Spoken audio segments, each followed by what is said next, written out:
Happily, Professor Xu did exist. Not only did he exist, but when Mark went to look for him at Nanjing University, I was ill that day, he was actually in and agreed to come and have dinner with us at the Jingling Hotel, by which time I was better because it was quite a good restaurant. He was a polite, kindly man of about 60. He guided us graciously through the unfamiliar menu and introduced us to the local delicacy, namely Nanjing duck.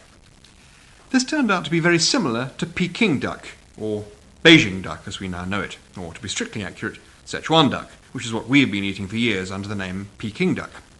We had some wonderful Sichuan duck in Beijing, because that's what they eat there. Beijing duck is something different and comes in 2 courses, the second of which is usually not worth bothering with. To conclude, Nanjing duck turned out to be very similar to Sichuan duck, except that they spoil the thing by coating it with a solid half-inch layer of salt. Professor Xu agreed that it didn't taste nearly as pleasant that way, but that was how they did it in Nanjing.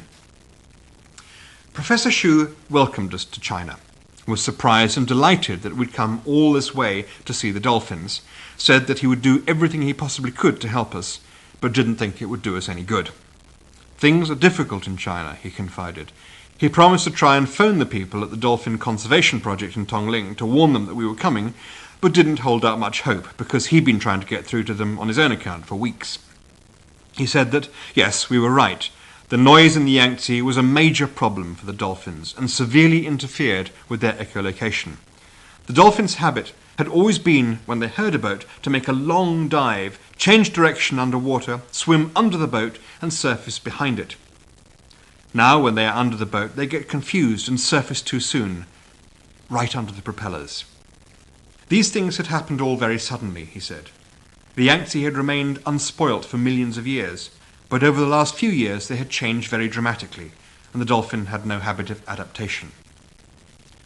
The very existence of the dolphin had not been known of until relatively recently. Fishermen had always known of them, but fishermen did not often talk to zoologists, and there had been a recent painful period in China's history, of course, when nobody talked to scientists of any kind, merely denounced them to the party for wearing glasses.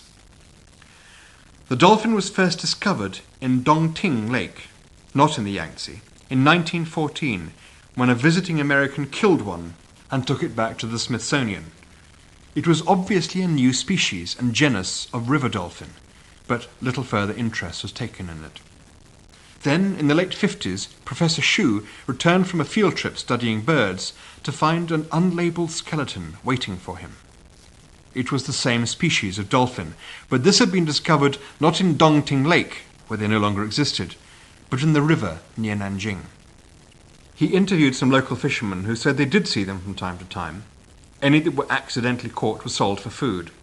The ones that got caught in the fishing lines had a bad time of it, because the lines the fishermen traditionally use along the banks of the Yangtze are baited with hundreds of large, bare hooks.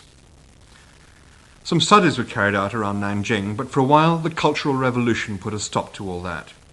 Research picked up again in the 70s, but the difficulties of communication within China were such that research was only local, and no one really had a feel for exactly how rare the animal was or what kind of predicament it was in.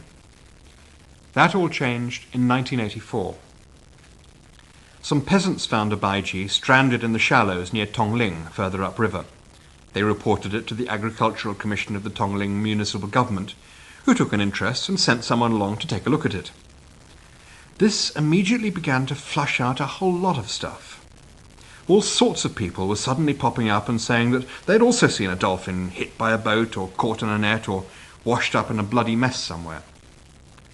The picture that emerged from putting all these hitherto isolated events together was an alarming one. It was suddenly horribly apparent that this dolphin was not merely rare, it was in mortal danger.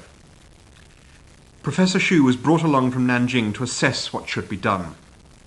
Here the story took an unusual and dramatic turn, because once he had assessed what should be done, the people of Tongling did it.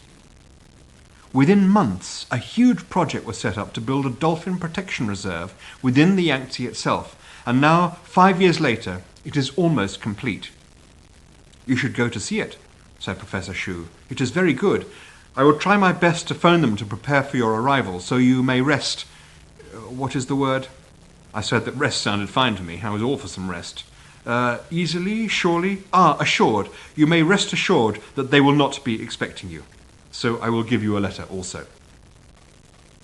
For various reasons, which had to do with making a diversion to see an alligator farm, from which we then got chased by police on the grounds that we did not have the appropriate alligator permits, we ended up taking a taxi to Tongling, a mere 120 miles. We got a special deal on the taxi. Part of the special deal was that we didn't have a very good taxi driver, or indeed a very good taxi, and we arrived in Tongling in a state of some nervous tension. Foreigners are not allowed to drive in China, and you can see why. The Chinese drive or cycle according to laws that are simply not apparent to an uninitiated observer. And I'm thinking not merely of the laws of the highway code, I'm thinking of the laws of physics. By the end of our stay in China, I had learnt to accept that if you're driving along a two-lane road behind another car or truck, and there are two vehicles speeding towards you, one of which is overtaking the other, the immediate response of your driver will be also to pull out and overtake. Somehow, magically, it all works out in the end. What I could never get used to, however, was this situation. The vehicle in front of you is overtaking the vehicle in front of him, and your driver pulls out and overtakes the overtaking vehicle, just as three other vehicles are coming towards you, performing exactly the same manoeuvre. Presumably Sir Isaac Newton has long ago been discredited as a bourgeois capitalist running dog lackey. Tongling, in turn, made us long wistfully for the cheerful, familiar hominess of Nanjing. To quote the welcoming brochure for tourists that I found in my bleak hotel room, as a new rising industrial mining city, Tongling has already founded a rather scale of non-ferrous, metallurgical, chemical, textile, building material, electronics, machinery, iron and steel and coal industries, especially the non-ferrous, metallurgical, building material and chemical industries, which, with a broad prospect of development, have already made or been on the way of making Tongling the major production centre. Tongling was not beautiful. It was a bleak, grey, unwelcoming place, and I made immediate plans to lay down a territorial aftershave marker here. I took the brochure with me and met Mark and Chris in the hotel restaurant, which was also bleak. We'd been pretty open to suggestion as far as food had been concerned in China, and had been prepared, sometimes recklessly prepared, to eat whatever people put in front of us. Much of it had been delicious, much of it less so, and some of it had been rather startling to a Western palate. The food in the hotel in Tongling fell heavily into the startling category, including and especially the 1,000-year-old eggs. The name is of course not meant to be taken literally, but merely as a sort of hint as to how startling they are. The eggs are lightly boiled in green tea and then buried in a box of mud and straw for 3 months. In that time the white turns bright green and firm, and the yolk turns very, very dark green indeed, and sludgy.